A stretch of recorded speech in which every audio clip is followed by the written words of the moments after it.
Шетелдіктермен ымжымдасып, шекарадан заңсыз тауар өткізген жоғары лауазымды шенеунік пара үстінде ұсталды. Бұл туралы бірер минуттан соң армысыздар. Тікелей эфирде түскі жаңалықтар, студияда Айзада Оразалы.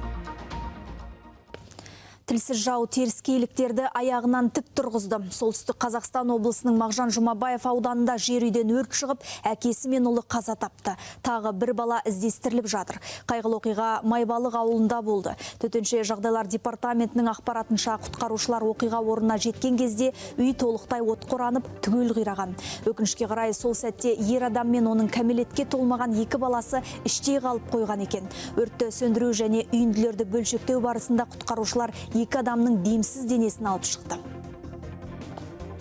Оқиға орнында департамент басшылығы жұмыс істеуде. Төтенше жағдайлар департаментінің психологтары үй иесіне қажетті көмек көрсетіп жатыр. Сондай-ақ жедел құтқару қызметі жұмылдырылған. 64 шаршы метр аумақты шарпыған өрт сөндірілді. Оның шығу себебі анықталуда.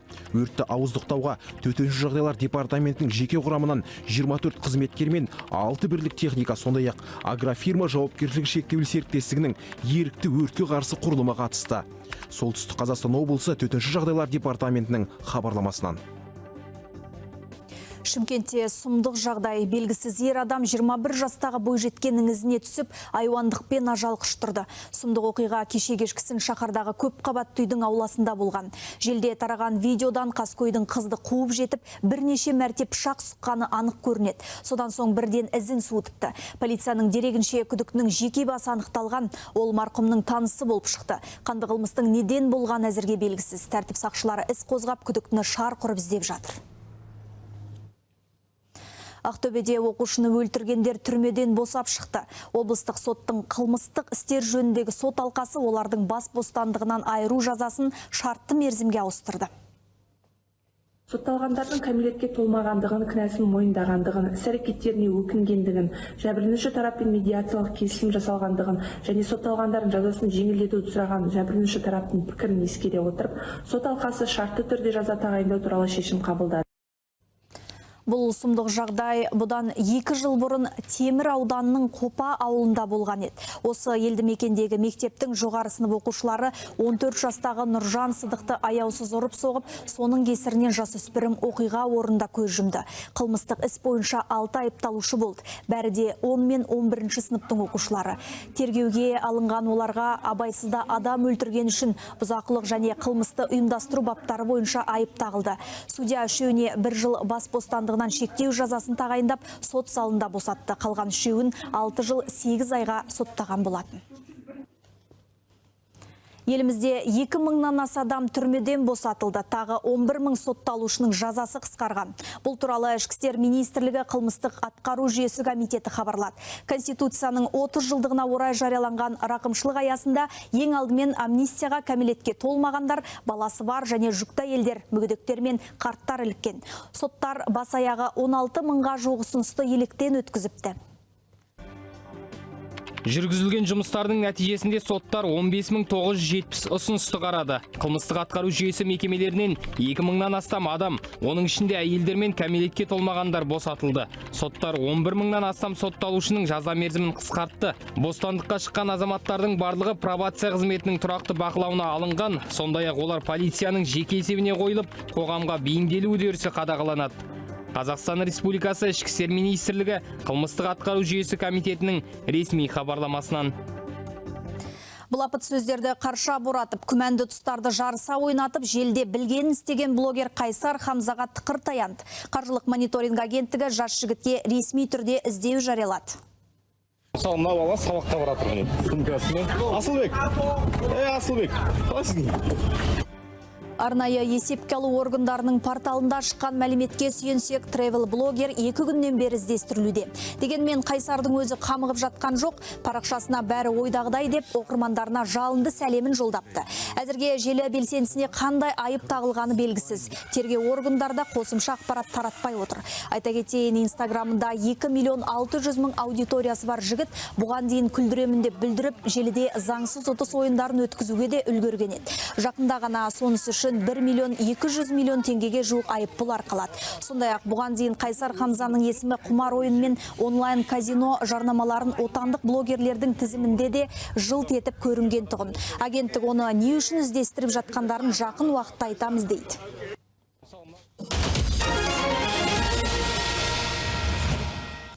Шетелдіктермен ұжымдасып шекарадан заңсыз тауар өткізген. Батыс Қазақстан облысында контрабандамен айналысқандар ұсталды. Қолға түскендердің бірі Дөкей шенеунік. Осы өңірдегі мемлекеттік кірістер департаменті басқарма басшыларының бірі. Онымен бірге сыбайласы Астана қаласының тұрғыны да тұтылған. Ұлттық қауіпсіздік комитетінің мәліметінше, олар шетелдіктерге халық тұтынатын тауарларды біздің елге кедергісіз кіргізуге көмектескен. Бұл үшін екеуі 100 миллион теңге шамасында пара алыпты. Сот санкциясымен қос күдікті қамауға алынды. Алдын ала есеп бойынша мемлекетке 1 миллиард 900 миллион теңге шығын келген. Гиппократқа берген антынан аттап, қара басының қамын ойлап, бюджет қарысын жымқырған жедел жәрдем станциясының басшылары ұсталды. Елордалық прокуратура таратқан мәліметке сәйкес 4 қызметкер, соның ішінде 2 орта буынды басшы мен станция директоры бірлесіп, мемлекеттен 103 автопаркінің қызметін жақсартуға деп бөлінген 850 миллион теңгені қалтасына басыпты. Қазір күдіктілер қамауда тергеу жүріп жатыр. Санитарлық көліктің бөлшектерін заңсыз есептен шығару және жалған қызмет көрсету шарттарын жасау деректері анықталды. Соның салдарынан жұмыс істейтін көліктердің саны азайып, қалғандары қосалқы бөлшектерді жымқыру салдарынан пайдаланудан шығарылған. Қазір 103 автопаркі толық қалпына келтірілді. Астана қаласы прокуратурасының ресми хабарламасынан. Қарағанды облысында адам толы автобус трассадан шығып кетіп аударыла жаздады. Оқыс оқиға Шахтинск қаласының маңында болды. Қарлы боран көктайғақта жүргізуші рөлге ие бола алмай қалған көрінеді. Жол жиегіне тұмсығы қадалып әрең тоқтаған. Сәтін салғанда салондағы 50 жолаушы зардап шекпепті. Айта кетейін, бүгін еліміздің басым бөлігінде қарлы боран күшейді. Қазавтожолдың мәліметінше, қытымыр қыстың қаһары 13 өңірде қатты сезіліп жатыр. Сол себепті жүргізушілер жылдамдықты асырмай, арақашықтықты қатаң сақтаған абзал. Ақтөбеде 8 жастағы бала таудан сырғанап, бұғанасын ауыртып алды. Оның анасы әлеуметтік желіде оқыс жағдай демалыс орнында қауіпсіздік талаптарының сақталмауынан болды деп жазды. Оқушының денсаулығын тексеріп, ем-дом жасаған травматологтар әрі қарай амбулаториялық ем тағайындаған. Ал полицейлер демалыс базасына тексеру жүргізіп жатыр. Демалыс базаларының бірінің аумағында дене жарақатын алу дерегі бойынша полиция басқармасы Қазақстан Республикасы қылмыстық кодексінің 306 бабы қауіпсіздік талаптарына сай келмейтін тауарларды шығару немесе сату жұмыстарды орындау не қызмет көрсету бойынша сотқа дейінгі тергеп тексеруді бастады. Бензиннің бағасы шарықтайды деген бос әңгіме. Ел арасындағы жанармайдың құны жайлы жалған болжамдарға энергетика министрлігі нүкте қойды. Жауаптылардың сөзінше, АИ 92-ге жарияланған мораторий әлі күшінде. Ал Еуразиялық экономикалық одақ аясында мұнай өнімдерінің ортақ нарығын құру мәселесі 2027 жылы жүзеге аспақ. Алайда бұл өзге елдің бағасымен біздің нарықты теңестіру деген сөз емес. Дегенмен таяқтың екі ұшы бар. Көршілес мемлекеттермен баға айырмашылығының алшақ болуы сұр экспорт жол ашады. Яғни сұйық отынды заңсыз саудалайтындар көбейеді дейді министрліктің ресми өкілі Әсел Серікбаева. Алайда ол мораторий аяқталғанда жанармай күрт қымбаттамайтынын жеткізді. Алматы облысында жергілікті тұрғындарды зар илеткен барымташылар қолға түсті. 4 жігіттен тұратын ұйымдасқан топ жергілікті тұрғындардың өрістегі малдарына қырғидай тиген. Полицейлер оларды жедел іздестіру шаралары барысын ұстаған. Еңбекшіқазақ аудандық полиция басқармасының тергеу бөлімімен адамдар тобының алдын ала сөз байласуымен ірі мөлшерде мал ұрлау және қылмыс жасыру фактілері бойынша сотқа дейінгі тергеп тексерудің бірыңғай тізіміне тіркелген қылмыстық істер тергелуде. Жедел іздестіру шараларының нәтижесінде аталған қылмыстық құқық бұзушылыққа қатысы бар деген күдікпен Ақши ауылының 20-25 жас аралығындағы 4 тұрғын ұсталып, қамауға алынды. Күдіктілер қылмысты Еңбекшіқазақ ауданының аумағында жасап келіпті. Жайылымдағы жылқыларды атып, сосын сойып алып кетіп жүрген. Олардың Ақши ауылындағы үйлерін тінту барысында аңшылық қару табылды.